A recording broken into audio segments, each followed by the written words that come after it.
السلام علیکم ورحمۃ اللہ تعالی وبرکاتہ.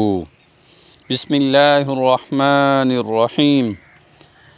ټول تعریفونه د رب ذوالجلال د پاره چې خالق او مالک او پروردگار د کل عالم دی، او درود پاک په خاتم الانبیاء د مدینی جانان حضرت محمد صلی الله علیه وسلم باندې.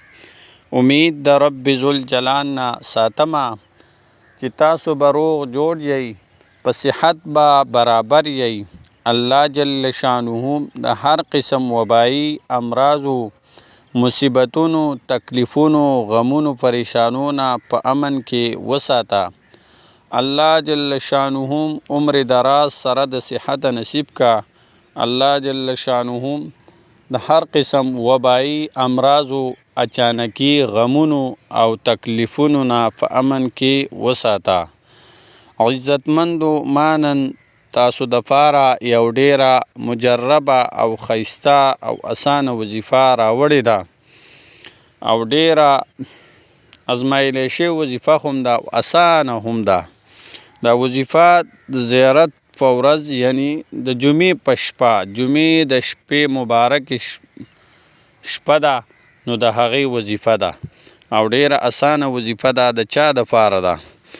د کمې ښځې او خاوند چې خپل منځ کې مینه محبت نه وي، مطلب خاوند وي او د هغه خپله ښځه نه وي خوښه، مینه ورسره نه کوي، یا ښځه وي او خاوند یې نه وي خوښ او مینه ورسره نه وي، د خاوند سره په زړه کې مینه نه وي، نو د هغه خلکو د پاره د مینې زیاتېدو د پاره، د مینې کولو د پاره، په خپل منځ کې مینه پیدا کولو د پاره دا وظیفه ما راوړې ده. نو د کمو خویندو او یا د کمو ورونو چې د خپلې کمو ورونو چې خپلې ښځو سره مینه نه وي، د هغوی د پاره دې ښځه وکړي. او د کمې ښځې چې د خاوند سره مینه نه وي، نو خاوند دې بیا د هغې د پاره وکړي. مطلب که د دواړو د یو بل سره مینه نه وي، نو بیا دې ورله بل کس چې د چا د خپل خاوند سره مینه وي، د کمې ښځې، د کم سړي د خپلې ښځې سره مینه وي، یا د کمې ښځې د خپل خاوند سره مینه وي، نو هغه کس چې د الله د رضا دپاره، د چا چې خپل منځ کې مینه محبت نه وي، د هغوی دپاره دې وکړي. نو د دوی به په خپل منځ کې مینه او محبت پیدا شي، او ډیر د خوشحالۍ او د سکون زندگی به تیروي. نو راځو وظیفې طرف ته. وظیفه څنګه وظیفه ده؟ وظیفه ډیره اسانه وظیفه ده. د جمعې د زیارت په ورځ چې کله انور پرېوځي، د ماښام نه پس، د غروب آفتاب نه پس، نو بیا چې هر ټیم تاسو ته د جمعې د شپې مبارکې میلاو شي، که ماښام نه پس وي، که ماسخوتن نه پس وي، خو د سبا راختو پورې تاسو ته هر ټیم د جمعې په شپه میلاو شي، نو دا په هغې کې کول پکار دي. اول به اووه ځله درود پاک په نبي علیه السلام باندې ووایئ.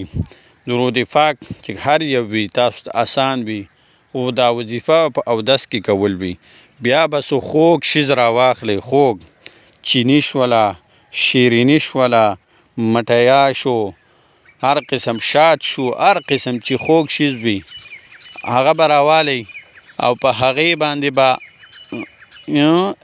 ننن مې یعنی یو کم سل پیرې دا به پې ووایه چې الرحمن الرحیم، الرحمن الرحیم، الرحمن الرحیم، دا به پې یو کم سل ځله ووایئ. او بیا به د هغې نه پس اووه ځله درود پاک په نبي علیه السلام باندې ووایئ.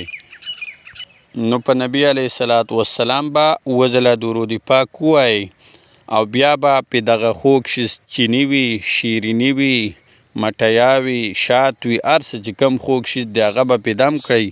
او دغه خاوند له چې د چا د خپلې ښځې سره مینه نه وي، یا هغه ښځې له چې د چا د خپل خاوند سره مینه نه وي، یا هغه چاله چې د دواړو یو بل سره مینه نه وي، نو هغوی له به یې په څه کې واچوئ، یا به یې په څه طریقه باندې وخوروئ. مطلب چې هغې وخوري، نو الله جل شانه به د دې په برکت سره د خپلو اسماو په برکاتو سره د دوی په منځ کې مینه محبت پیدا کی او د دوی زندگی به د خوشحالۍ او د سکون زندگی جوړه شي.